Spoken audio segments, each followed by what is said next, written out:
بسم الله الرحمن الرحيم. السلام عليكم ورحمة الله تعالى وبركاته.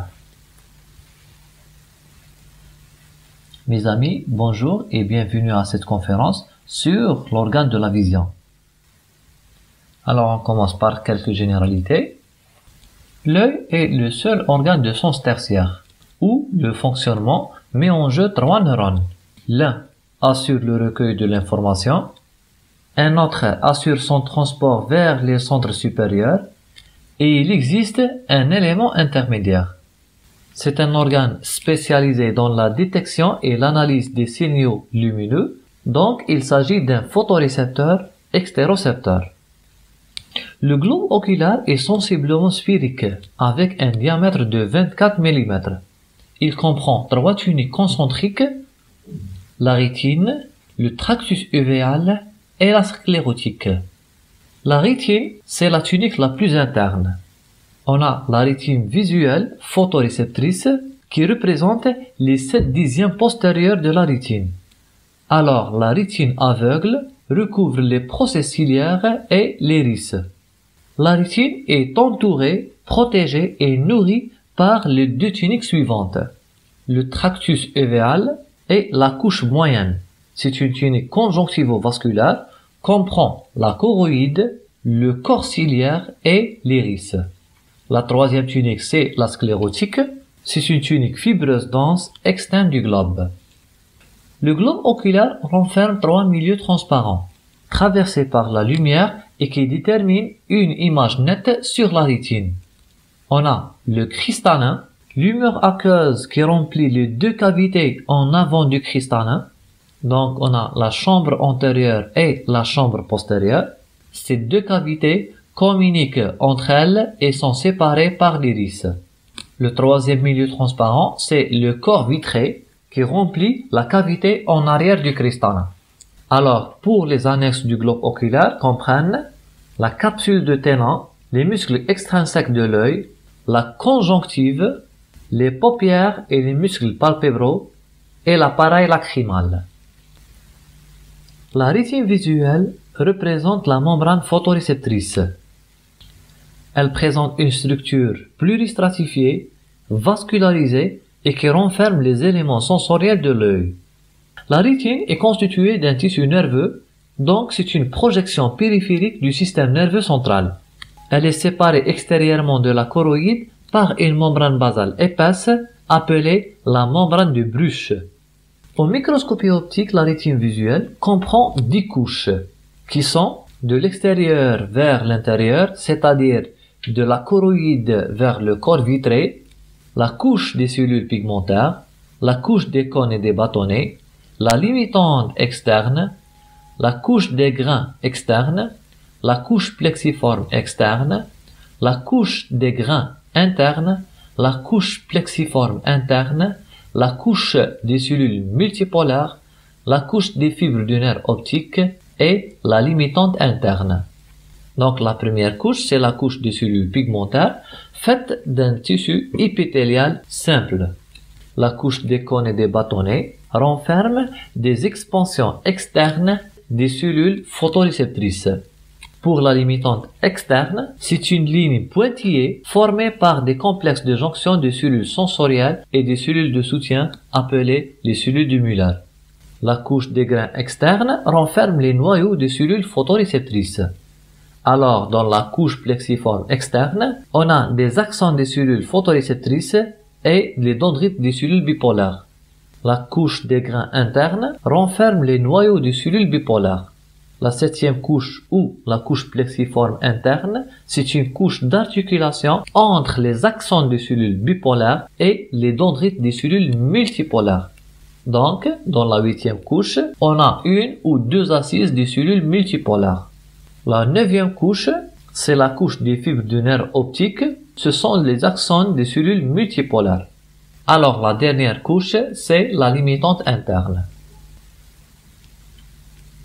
La rétine renferme trois types de cellules nerveuses avec des cellules de soutien. Donc, pour les cellules nerveuses, on a des cellules visuelles, des cellules de transmission et les cellules d'association. Dans les cellules visuelles, on distingue les cellules à bâtonnets et les cellules à cônes.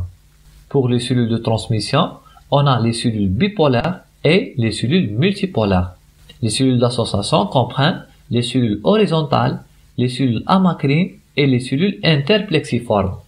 Donc, ces cellules nerveuses sont soutenues et nourries et protégées par les cellules dites les cellules de soutien, où on a les astrocytes, les microgliocytes, les cellules du Müller et les cellules pigmentaires. Les cellules photoréceptrices ou les cellules visuelles, ce sont les cellules à bâtonnets et les cellules à cônes. Il existe dans la rétine environ de 100 millions de cellules à bâtonnets et 20 millions de cellules à cônes. Ce sont des cellules de forme très allongée, orientées perpendiculairement au plan de la rétine, et elles représentent trois parties. Interne, c'est l'axone, une partie moyenne, c'est le corps cellulaire, et une partie externe, c'est la dendrite. Cette dernière est subdivisée en trois segments: myoïde, ellipsoïde et le photorécepteur. On commence par le segment interne, qui a une valeur d'axone et qui s'étend dans la couche plexiforme externe.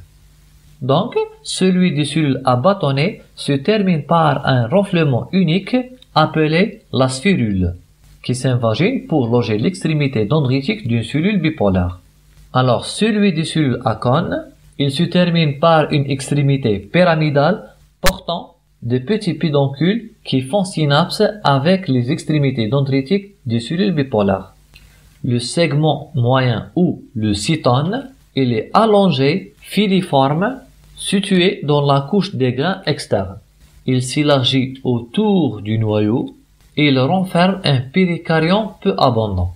Maintenant, on passe au segment externe ou la dendrite, qui est subdivisé en trois segments: myoïde, ellipsoïde et photorécepteur. Pour le myoïde, c'est un segment peu colorable qui renferme des ribosomes libres, un appareil de Golgi et des neurofibrilles. Il représente le lieu de synthèse des pigments visuels. Vers le milieu du myoïde, les cellules visuelles sont réunies aux extrémités externes des cellules de Müller par des desmosomes. Ces derniers sont disposés dans un même plan et forment en microscopie optique une ligne sombre, c'est la limitante externe ou la troisième couche. Le deuxième segment, c'est l'ellipsoïde qui présente un aspect strié longitudinalement en microscopie optique, d'où le nom du corps filamenteux. Il est très riche en mitochondries allongées suivant le grand axe de la cellule. Alors, l'ellipsoïde est séparé de la partie suivante par un étranglement cytoplasmique dit cil connecteur. La partie distale photoréceptrice située dans la couche des cônes et des bâtonnets. Donc, elle correspond soit au bâtonnet, soit au cône. Le bâtonnet, c'est un cylindre allongé de 40 à 50 micromètres de hauteur. Il est limité par une membrane plasmique et il renferme 600 à 900 saccules aplaties qui sont régulièrement empilées. Ces saccules se forment par des replis de la membrane plasmique. Ils sont en perpétuel renouvellement avec un turnover de 10 jours environ, où les plus anciens se détachent à l'extrémité du bâtonnet où ils sont phagocytés par les cellules pigmentaires. La membrane de ces saccules renferme un pigment photosensible appelé la rhodopsine. Le cône est le plus court. Il fait environ 30 micromètres de haut, où il contient 200 à 300 saccules. La membrane de ces saccules renferme un pigment visuel photosensible appelé l'iodopsine. Deuxième type de cellules nerveuses, ce sont les cellules nerveuses de transmission, où on a les cellules bipolaires et les cellules multipolaires. Pour les cellules bipolaires, elles présentent une dendrite externe qui fait synapse avec les extrémités axoniques des cellules visuelles dans la couche plexiforme externe. Le corps cellulaire est situé dans la couche des grains internes, alors l'axone fait synapse avec les cellules multipolaires dans la couche plexiforme interne. Les cellules bipolaires pour les cellules à bâtonnets, ce sont les cellules bipolaires à panache ascendant. Elles présentent une dendrite d'abord épaisse qui se ramifie dès l'entrée dans la couche plexiforme externe pour donner un bouquet de dendrites qui se termine dans les sphérules de cellules à bâtonnets. Alors l'axone il est épais, qui traverse toute la couche plexiforme interne, et il se termine par des synapses, soit sur le corps des cellules multipolaires ou le départ des dendrites des cellules multipolaires. Les cellules bipolaires pour les cellules à cône, ce sont les cellules à panache horizontale. Donc la dendrite se ramifie horizontalement dans la couche plexiforme externe. Elle donne des extrémités qui font synapse avec les pédoncules des cellules à cône. Alors, l'axone il est très fin, qui se ramifie dans la couche plexiforme interne pour faire synapse avec les extrémités des dendrites des cellules multipolaires. Les cellules multipolaires, ou parfois appelées les cellules ganglionnaires, présentent un corps cellulaire globuleux réparti en une ou deux assises cellulaires situées dans la couche des cellules multipolaires, pourvu d'un noyau gros, clair et arrondi. Le cytoplasme est très riche en cordonisles, alors les dendrites se ramifient dans la couche plexiforme interne. L'axone unique s'étend dans la couche des fibres du nerf optique où il converge avec les axones des autres cellules multipolaires à la papille pour former le nerf optique. Pour les cellules d'association, on cite trois types cellulaires: les cellules horizontales, les cellules amacrines et les cellules interplexiformes. Ces éléments contrôlent le contraste des images et interviennent dans la perception des mouvements. Les cellules horizontales, ce sont des éléments étoilés dont le corps cellulaire est situé dans la couche des grains internes, alors les prolongements se ramifient dans la couche plexiforme externe. Ces prolongements se terminent au niveau des extrémités visuelles, c'est-à-dire les sphérules et les pédoncules. Les cellules horizontales coordonnent le fonctionnement des cellules visuelles. Deuxièmement, les cellules amacrines. Ce sont des cellules avec un corps cellulaire piriforme situé dans la couche des grains internes et qui portent un prolongement unique orienté vers la couche plexiforme interne et qui entre en rapport avec les cellules bipolaires et les cellules multipolaires dans cette couche. On note que la fonction de ces cellules est mal précisée. Les cellules interplexiformes, contrairement aux précédentes qui travaillent dans un même plan, ces éléments travaillent dans deux plans, où ces prolongements sont dirigés vers les deux couches plexiformes internes et externes. Pour les cellules de soutien, on a les éléments névrogliques banals, les cellules de Müller et les cellules pigmentaires. Pour les cellules névrogliques banales, ce sont les astrocytes et des microgliocytes situés surtout dans les couches internes.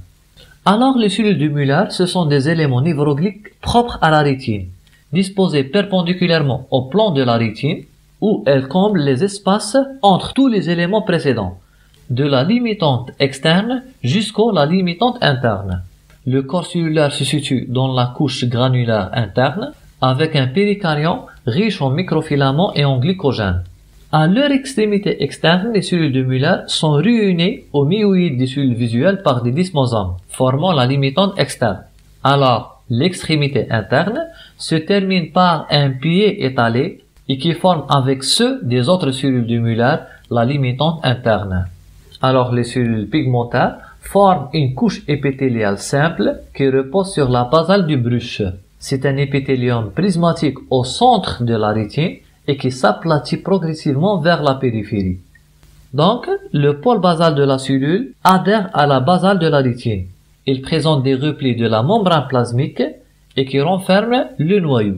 Les faces latérales de la cellule sont réunies entre elles par des desmosomes.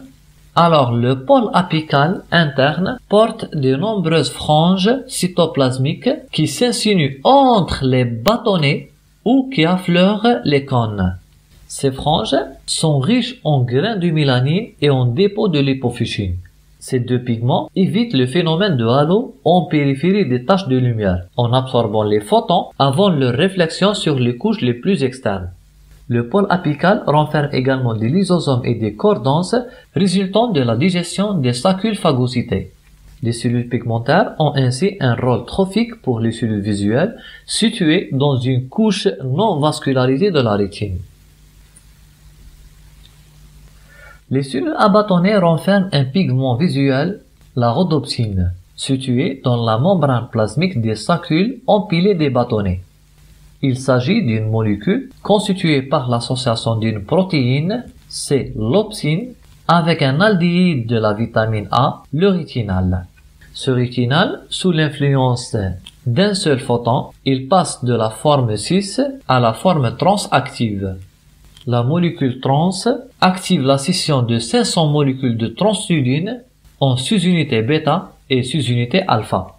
Chaque sous-unité alpha active une molécule de phosphodistérase qui dégrade environ de 2000 molécules de GMP cyclique.